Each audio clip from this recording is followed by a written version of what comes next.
Hello again, welcome back to my museum vlog.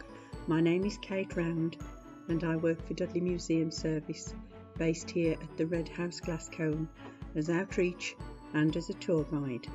Last time we had a walk around the site of this iconic glass cone and I promised today we'd perhaps have a look inside.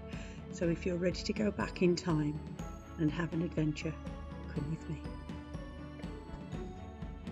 The Red House Glass Cone is an iconic complex structure and one of only 4 left in the United Kingdom.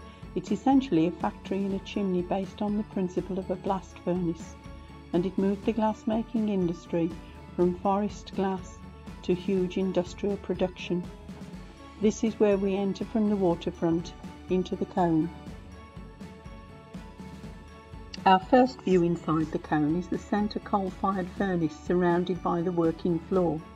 Here at the Red House Glass Cone it's a 10-pot furnace, which means there are 10 pots, 10 working teams of 4 glassmakers, known also as a chair. It was built for fuel efficiency, 1 fire, 10 workstations. As you come inside the cone, don't forget to look up. Walking around the perimeter of the cone, we can see the tools and equipment last used by glassmakers here in the 1930s. We can also see the barrels that imported the fiery factory clay that was used to make the pots. These were repurposed later and used to pack the finished products in straw ready for shipment. On the right we have the leer or cooling oven. This is the only complete example of a travelling leer.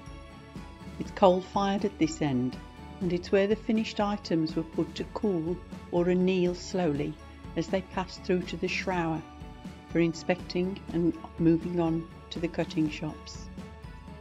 Here we have an example of a pot or a crucible made using the fine refractory clay, a local geological resource prized by the glassmakers and one of the reasons they settled in Stourbridge. The fine clay withstood the temperature required to make the glass without the pot fracturing and losing the melt. Pot changing was a team effort.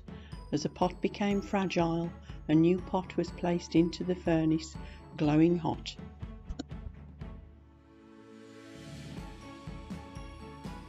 Moving on, we come to our studio glassmaking area where local glass artists practice their craft and make their products for commission and for sale.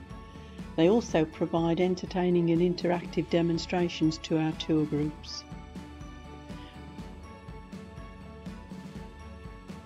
We've now come full circle around the cone. We can move to the top of the furnace and here we can get a different view of the whole working floor. We can also descend the spiral staircase down to the lower floors underground and to the tunnels. This is the heart of the cone. Here we have a cross section of the furnace. You can see the pots pushed in from the working floor and arranged concentrically on a grid. Underneath you can see the worker that fed the furnace, using a mechanism patented by a local man, Myron John Frisbee.